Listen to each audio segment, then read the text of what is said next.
Hey everyone, and welcome back to Cityscape Brewing. Today I'm going to be showing you how to make a super simple hard apple cider. I'll be going over two different ways how to use fresh squeezed apple cider, but also covering how to do the same process with store-bought apple cider or store-bought apple juice. For this video, I'm going to split the batch and make two different hard ciders, one flavor with cinnamon and vanilla, and the other with blueberry, which should pair nicely with the apples. But more on that later. For my batch, I'm using fresh squeezed apple cider that I bought from my local homebrew supply store's annual cider day. This year, they used a blend of 5 different apple varieties: 20% Fuji, 40% Gold Rush, 20% Golden Delicious, 20% Granny Smiths, and 20% Pink Ladies, which doesn't make any sense at all because that's 120% and impossible. Oh well, close enough.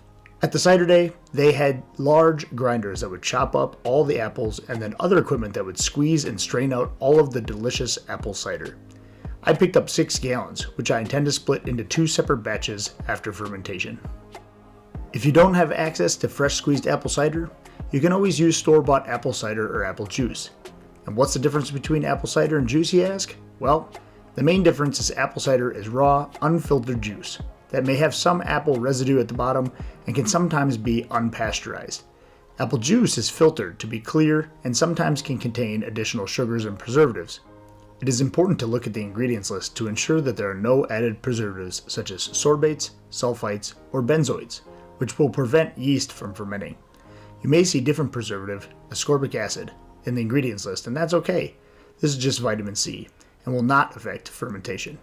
I'll actually be adding 4 grams of ascorbic acid into my cider later to prevent oxidation, but more on that later too. If you use fresh squeezed apples or unpasteurized cider, you'll need to kill off any wild yeast and bacteria from the apples. You can kill wild yeast and bacteria by either using Campden tablets, which is potassium metabisulfate, or pasteurizing the cider, which is what I did. That's totally up to you which way you would prefer to do it. For the Campden tablets, you will use 1 tablet per gallon, waiting at least 24 hours before pitching your yeast. This gives the tablets time to do their thing and die off so it doesn't kill your good yeast. Pasteurizing requires you to raise the temperature of your cider between 150 and 170 degrees Fahrenheit. You do not want to do that higher than 170 or you may get off flavors, so I shot for 160 degrees.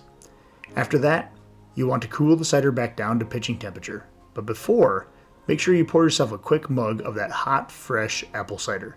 Trust me, you will not be disappointed. No matter if you're using fresh squeezed or store-bought juice, you will want to add some yeast nutrient. This is going to help your yeast get off to a quick start and fully complete fermentation. Although optional, you may also want to add pectic enzyme to the cider. This will help clarify the cider and prevent pectic haze. I used 5 drops per gallon. Once cooled, we can pitch our yeast. You can also take a gravity reading if you want, but apple juice and ciders tend to have a similar gravity of about 1.050 or 1050, which is exactly what my refractometer was reading. For the yeast, I'm using Safe Cider AB-1 from Fermentus. This yeast has a delicate, aromatic profile combining fresh apple and applesauce notes with a balanced mouthfeel respecting the cider structure.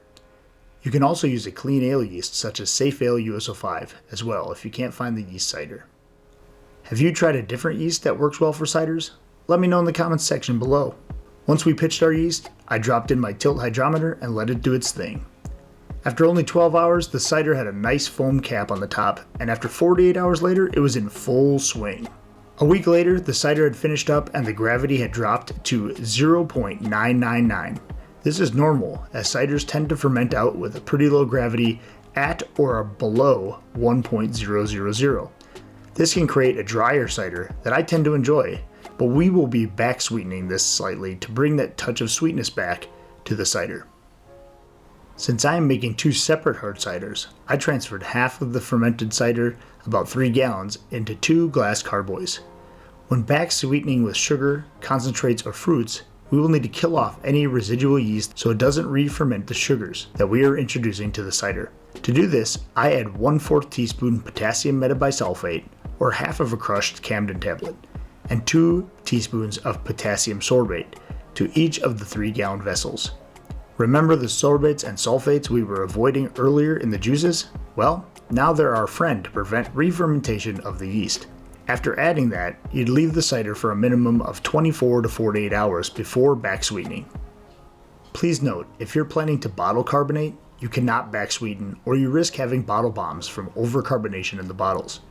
If you want to add flavoring or sweetness, you need to use a product that does not contain sugar, such as stevia or a bit of apple flavoring. There's a link in the description. They recommend about 1/4 teaspoon per gallon. Overdoing it can bring a fake apple or apple Jolly Rancher taste, so don't overdo it. I left my cider for about a week before back sweetening, and it really settled down and cleared up nicely. In one vessel, I'm adding a can of thawed apple juice concentrate, which helps bring back a bit of sweetness and apple flavor, along with 1 cinnamon stick and a 1/4 teaspoon of vanilla extract. In the other, I'm adding 1 can of the thawed apple juice and 1 pound of frozen blueberries. I add these using a sanitized paint strainer bag, slightly crushing up the blueberries in the package, and then pouring them into the paint strainer bag and tying it closed. I am only using 1 pound of blueberries, so it is subtle in the background and doesn't overpower the apple flavor in the cider, but you can use more if you want. At this point, I also add 2 grams of ascorbic acid in each fermenter, which will help prevent oxidation and help maintain the color. You gently swirl the fermenter to mix everything up, but don't do too much or you may get oxidation.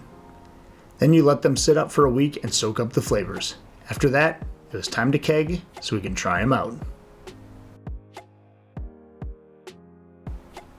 After being on gas for a week, they were carved up and ready to try.